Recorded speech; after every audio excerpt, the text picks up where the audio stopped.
Creamline Cool Smashers muntikan ng matalo sa pangalawang pagkakataon pero grabing depensa ang pinakita sa set 5. Pero bago tayo magpatuloy mga kaibigan, pa-like and subscribe naman and pa-hit po ng notification bell for more volleyball updates. Maraming salamat po. Well mga idol, sa naging laban nga po ng CCS at ng Signal HT Spikers, nakita nyo kung paano talaga pinalakas ng CCS ang kanilang sistema, especially yung kanilang defense at offense. Maganda yung set 1 na talagang di kita yung score at nakakalamang pa nga po yung CCS doon sa set 1 at ang akala natin makukuha ng Creamline yung pagkapanalo sa set 1, pero nakita nyo kung paano dumepensa at yung pagiging aggressive po itong Signal HT Spiker sa set 1, which is nag-lead para makahabol po sila dito sa Creamline. So di kita yung score pero nakita natin wala namang problema sa pagsiset ni Kyle Negrito. Siguro basang-basa na po ng Signal yung mga galawan ng CCS na paulit-ulit, unlike po kasi kung iba yung setter. Sinasabi nga natin mas maganda gumamit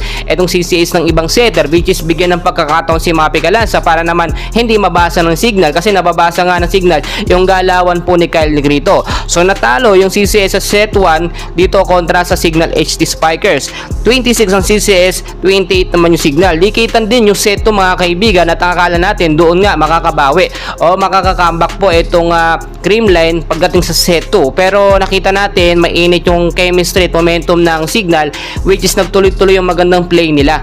Yung defense at offense ng Signal nananatili po talaga. Yung pagiging agresibo, alam nyo pag nakuha talaga yung unang panalo sa set 1, nagsusunod-sunod na po yun madalas kasi nandun yung eagerness na maipanalo yung mga susunod na set. So pagdating sa set 2, natalo ang CCS ulit sa pangalawang pagkakataon, hindi na itabla yung laban at yung score 22, yung CCS 25 yung Signal. Pero pagdating mga idol ng set 3, 4 and 5 ay dito natin nakita ang tunay na galing nga po at champion moves ng Creamline Cool Smashers na itabla nila score no dito sa set 3 and 4, at pagdating naman po ng set 5 ay naging very intense at crucial yung laban. Akala natin matatalo na ang CCS mga kaibigan, nagkamali tayo. Pinagbigyan ng CCS sa set 1 and 2 etong Signal no at talagang humataw sila pagdating sa set 5. Pero very intense yung laban na talagang nakakakabayon dahil hindi natin ma-predict kung sino po ang mananalo. Well, congratulations sa Creamline Cool Smashers, pinatunayan talaga nila na pang intense at very crucial game sila bumabawi at nananalo.